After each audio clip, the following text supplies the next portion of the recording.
You are listening to the Garlic Fries and Baseball Guys podcast. Sam Lubman here with Joe Shasky. We come at you every week with all the best Giants content we can think of. Like, review, rate, subscribe, share, anything that you do with the podcast. Let's get this thing around because we need more people listening to this podcast because more people need Giants baseball in their lives. That's just what our belief is here on the Garlic Fries and Baseball Guys podcast. So before we get going here, I did have a chance on Friday night to catch up with Giants rookie third baseman Casey Schmitt. Got about 10 minutes, kind of talk about just kind of his time here in the big league so far. So we're going to throw to that, and then we are going to get out of here. So without further ado, here is Casey Schmitt. Sam Lubman here on the Garlic Fries and Baseball Guys podcast. I'm here with Giants third baseman Casey Schmitt here on this lovely Friday evening. Casey, a alumni of Eastlake High School out of Chula Vista, San Diego native. Casey, what have these first few weeks in the big leagues been like for you, and have you kind of had that like holy smokes I'm here moment yet? Yeah, it's been crazy. I mean, just kind of coming to the ballpark every day and just kind of being around everyone. I'm really just, I've been take every moment in and I'm just enjoying all of it. It's just so much fun. So you've really gotten off to a torrid start here. Your name's getting mentioned with guys like Willie McCovey in terms of just what you guys were doing in the first few weeks of your career. What has this ride? What is that ride like when you're hearing your name mentioned with guys like Willie McCovey? What does that mean to you? Yeah, I mean, anytime you're mentioned, in the same sentence as someone like that, it's just amazing. It's just mind blowing, and I'm trying to just kind of come out and have fun every single day, and just letting everything else take care of itself. And it's been a crazy ride. I'm just really enjoying it. Yeah, no, you really seem to me. Now, you always hear guys talk about how you don't want to get too high or too low, and with things like this. I look at you though. You always seem to have just such a chill demeanor. I go into the clubhouse. You got your feet kicked up in the locker room. You always got this smile on. How do you keep from getting too high, too low? How do you keep so chill all the time? Just right in the middle.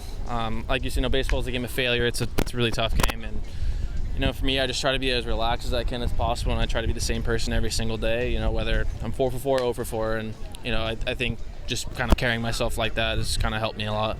So you got a lot of other young guys on this team. Obviously, there's you, there's Bailey, Ryan Walker, Wisely, Sable. Just when you have, so many guys kind of in their first year in the clubhouse, what kind of a vibe does that get? Does that make it more fun? Kind of talk about just kind of going on this adventure with so many other first-year players here on this team. Those guys, I've come up to the minors with them, and I've played some really good games with them.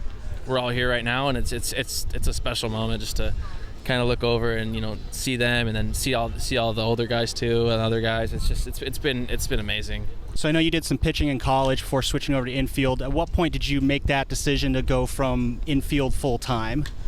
It was right after the draft. I think I was just drafted as a third baseman, and I was pretty happy with that because I always knew that I had to give up one, and for me, I feel like I wanted pitching to be the one that I give up, just because I like hitting and I like playing defense. Well, yeah. So also, you when you were drafted, you were a third baseman, I believe, and that's when they tried to move you to shortstop in the minors.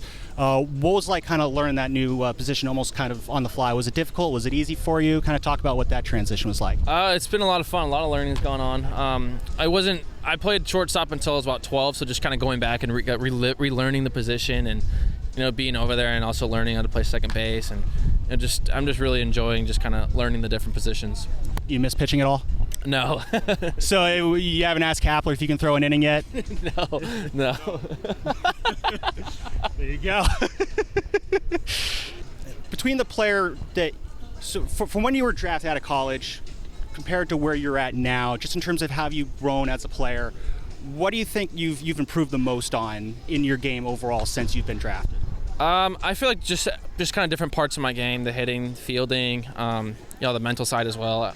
I try to get better every single day and just try to come out and help the team win any way possible. Yeah, so I guess if you had to put your some self-reflection, what's something that maybe right now you're working on improving the most right now? For me, it's kind of everything. It's the hitting, it's the fielding, it's base running, the mental side. I'm just making sure that I'm keeping up with those things, trying to get better every single day with it. So you have a lot of other great veteran guys on this team. I saw you throw in J.D. Davis for the game. You got it for today. Get to work with Brandon Crawford. Having guys like that to kind of be able to pick their brain, what's kind of some of the things you've learned about them so far in your time here at this team? Yeah, I mean, they've been awesome. Just being around them, I mean, those guys are superstars, and I try to take every little piece of information I can from them, and they've been amazing, and I really enjoy just being around everyone. Sam Lubman here with Casey Schmitt on the Garlic Fries and Baseball Guys podcast. Now I saw you and JD warming up earlier today. Who was throwing harder today, you or him? He was firing it today. You had a rare home off day yesterday. What does Casey Schmitt like to do when he has a home off day? Yeah, just kind of relax. Yesterday, I ended up going to Alcatraz, so I was able to go over there and see that. I always really wanted to. Yeah, tell me about that. Yeah, I've always really wanted to go out there and see it. But yeah, it was super cool just to kind of go over there and walk on the island and just be over there. So yeah, it was really cool.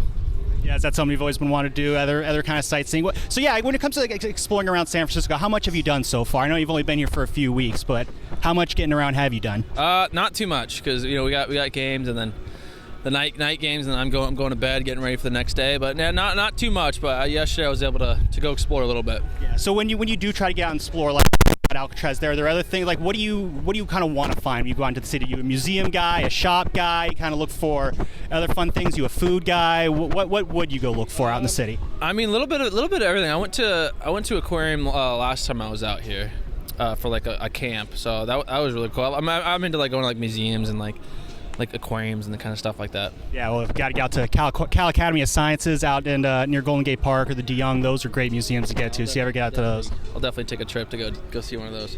Remember we were talking a couple weeks ago. You said you're a big Star Wars guy. There's a lot of Star Wars guys in this clubhouse. Yeah. It seems like. Who are your favorite Star Wars characters? Oof, all time. I'm gonna go Anakin Skywalker. A lot of Anakin fans on this channel. Yeah, JD2 is all the same guy. Anakin Skywalker's cool. Anakin Skywalker's one of them. I really like The Mandalorian. I really like Boba Fett. I really like Ahsoka. Obi-Wan, obviously.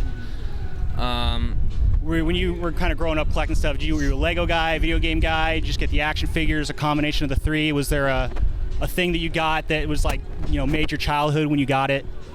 It was more like baseball related kind of stuff. So if I got like a new glove, like some new wiffle balls, new bats, stuff like that, yeah. that was always super cool. And super so you were the one you had like all the gloves and baseballs kind of lying around the house? Yeah, I definitely had a couple gloves lying around the house, and I always play wiffle ball outside with my neighbors.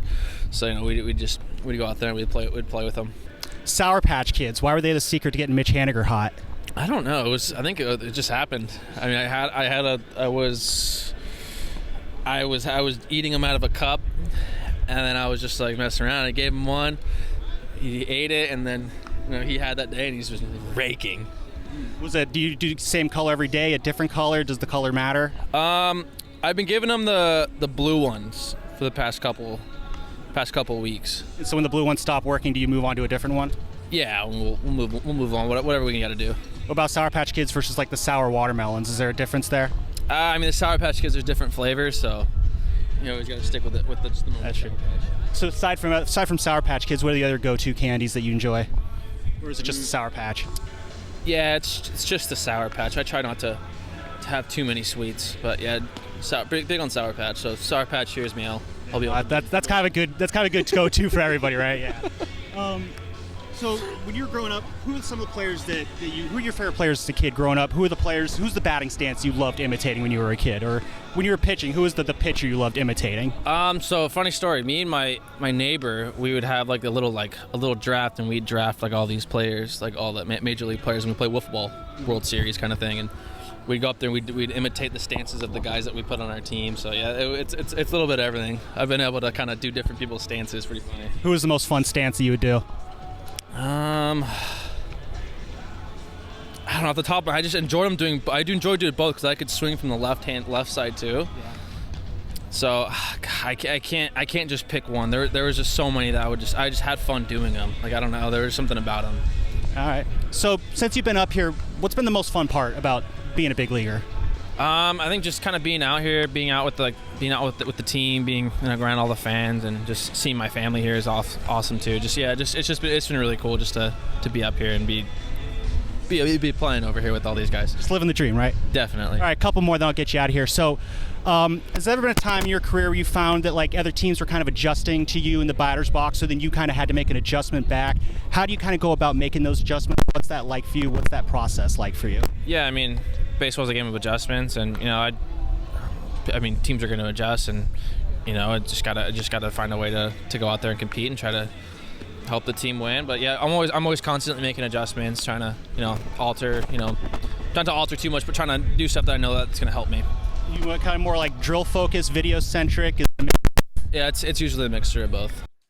All right, that was Casey Schmitt joining me on for the Garlic Fries and Baseball Guys podcast, and this has been episode 58. And Giants go to Coors Field this week. Shasky, I hate saying that word; it's the worst. And little fun fact about the Giants when they go to the Coors Field: it's never really good when the Giants start out a road trip in Coors Field because you're going from sea level to elevation right away. And it's just worse for the pitchers. Shasky, did you know that when game one of a road trip starts in Coors Field since 2000, the Giants are 10-17 in those game ones? Conversely, if game one in Coors Field is in the middle of a road trip, they are 19-21.